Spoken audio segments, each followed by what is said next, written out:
Hi there, today is November 23rd, and I just made a video and had a really great cry. And crying is always a really, really great process to help move our emotions. So, anyway, I want to do this heart map session just to see what is getting in our way right now. So, the focus of the session is the world. Okay, so let's look at what we're doing. Um,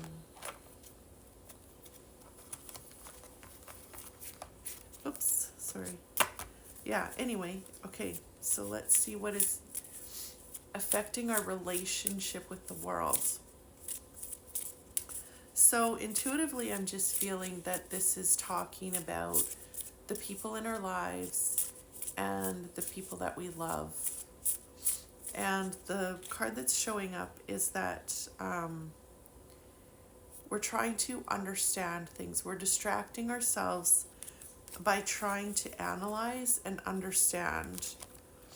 So that's interesting. So our pattern, and I'm just an overthinker, I'm an overanalyzer. I want to understand everything. And so that's what we're doing. And what that is doing is it's preventing us from feeling joy. You know, when we're in the moment is the only time that we can actually experience real joy.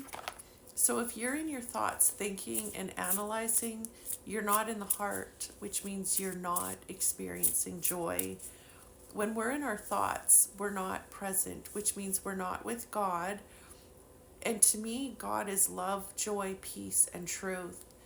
And so if we're in our thoughts, we're not in the space. Like love lives in the space between our thoughts. We access God in the space between our thoughts.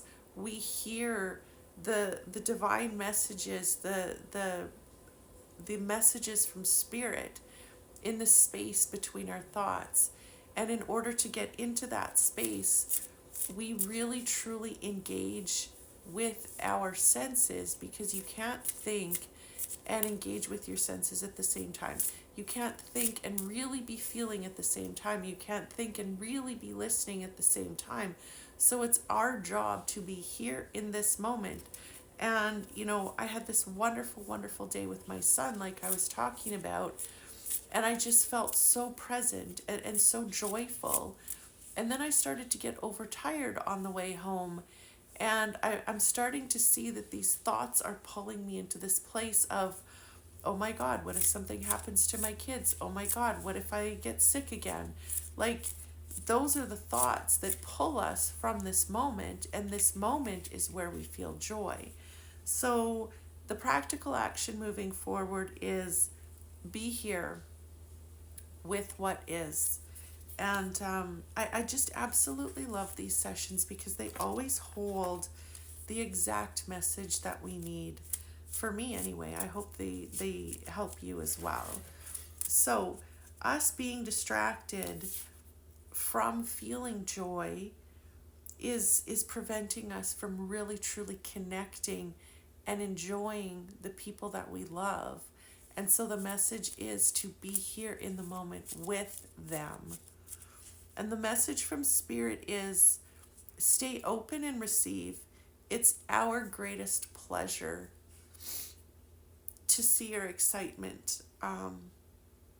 This is so beautiful because in the last video I talked about this beautiful day that I had with my son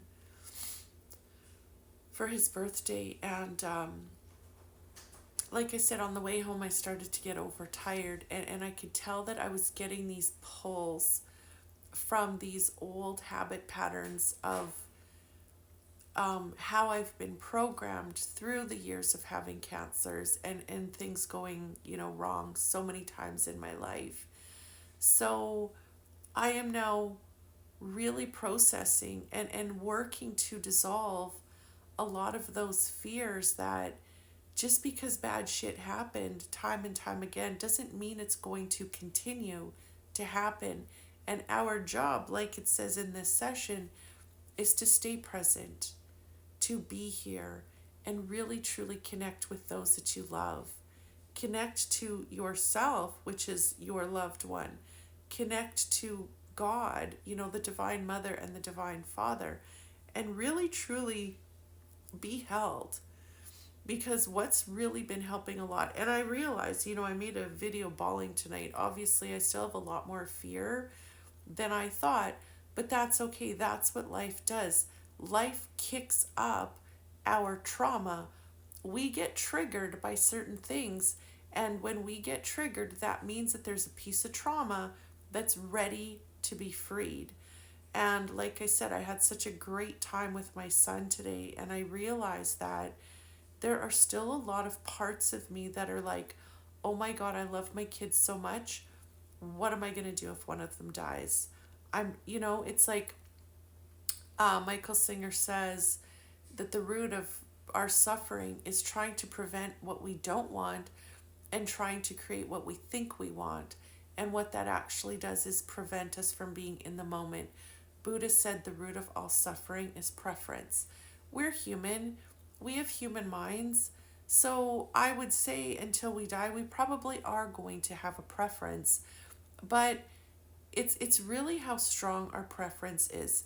How much are we trying to prevent things from happening? How much are we trying to create things in our life? And what can we do to be here? And like I keep saying, the tools that I have found are sitting in the moment every single day with your hand on your heart, breathing into this moment, really feeling your heart, feeling the emotions that surface, paying attention to them. Pay attention inward now. When you feel that pain long enough, you move through it and you get to the peace. The peace is always on the other side of the pain. But there's also a lot of chaos in our mind. There's a lot of turmoil in our mind. But that turmoil, those thoughts are coming from the beliefs. The beliefs are the things that we believe to be true. And what we're here to do is dissolve pieces of that. It's like life can just feel like this, jagged, like I'm up and I'm down and I'm up and I'm down. But if we can round that out a little bit, so it's like, okay, like naturally throughout the day, we're going to feel some highs and we're going to feel some lows. But it doesn't have to be this like total crash.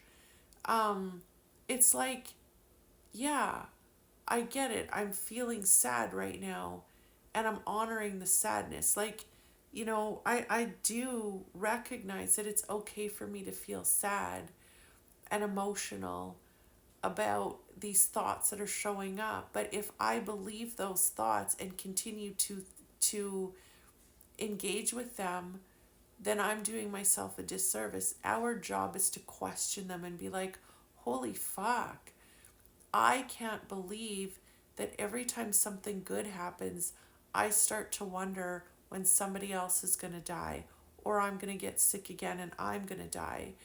So I just felt goosebumps through my body. That means that there's a big shift happening.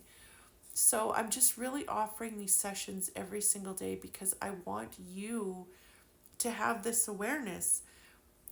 Shame's greatest fear is secrecy. No. Brene Brown said this before. Shame's best friend is secrecy. And that's really how all of these patterns work. They want to remain hidden because if they remain hidden, they do stay alive. But when we start to see them, when we start to question them, when we start to observe them and feel the emotions that show up with them, and we do this together, it's like when I tell you, no, that's not healthy to think those thoughts, then you get to tell your brain, wait a minute, this actually isn't healthy. Not in a way of fighting, but in a way of, oh, that's what's happening. And that's when we sit in the arms of the mother and the father that I call God. We feel safe. We feel held. The word heal to me means feel held, feel encouraged, feel accepted, and feel loved. Yes, you can do that with other people, but it's much more important to do it with God because then you really feel it.